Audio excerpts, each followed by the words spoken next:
class with Dr. Gates, and I've been reading a book of poems, or a book about writing poems lately, called How Does a Poem Mean? And in there are several stunning quotes to me, but in one of them there's a thing by Auden in which he talks about that if a person wants to say something, if they have a message, he tells them not to be a poet. Okay. He says, but if that same person or a different person tells him they just like to watch the way words form on the page, that they like to play with words, he says, well, there's hope for you, you can be a poet. In a lot of ways, that's the way this poem was made.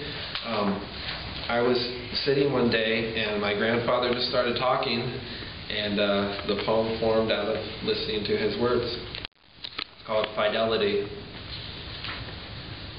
I let the lawn get away from me. Papa's voice trails into the blue dusk of Jacksonville. Once your grandmother got sick, I had to let go of something. I nod. Niska Trail is hushed like a churchyard. At dawn, we watch the blue jays at the feeder, making clothesline dives from the Holt's white crepe myrtle tree. Winged ribbons, they hide in the silver stars of the live oak. I used to open the window for Cherry to watch them. Sometimes she'd sit out on the porch with me all morning. Behind us, the old wood swing is broken in two, hanging like masts from an old crossbeam after a storm passes. When it breaks, Rachel laughs, her eyes bright behind the numb pain. I'll tell you, Papa is saying, the wren boy, he don't back down from them bigger birds. No, he stands his ground all right. He talks about how the hawk circles, how jaybirds call it off from the high branches of the short needle pine. We done lost her, Brad. Been almost a year now. The pain of 60 years stings at his eyes.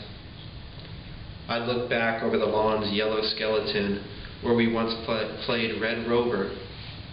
Rachel's eyes are Rose of Sharon red. That's a red maple there. It's slow growing. And that magnolia, that came up from a seed.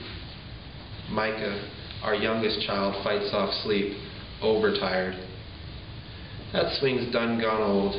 About time for a new one anyhow. I hold Micah tight, rocking him, letting the wind lull him to sleep. Fidelity is letting go of what you love most year after year. I'll get the lawn back, he says. Later that night, we take all the pictures down from the big living room wall and paint it gold. It's gonna rain, he says, as we are cleaning up. I watch the yellow halo burn around the red moon. I can almost hear the clouds etch against it as they pass.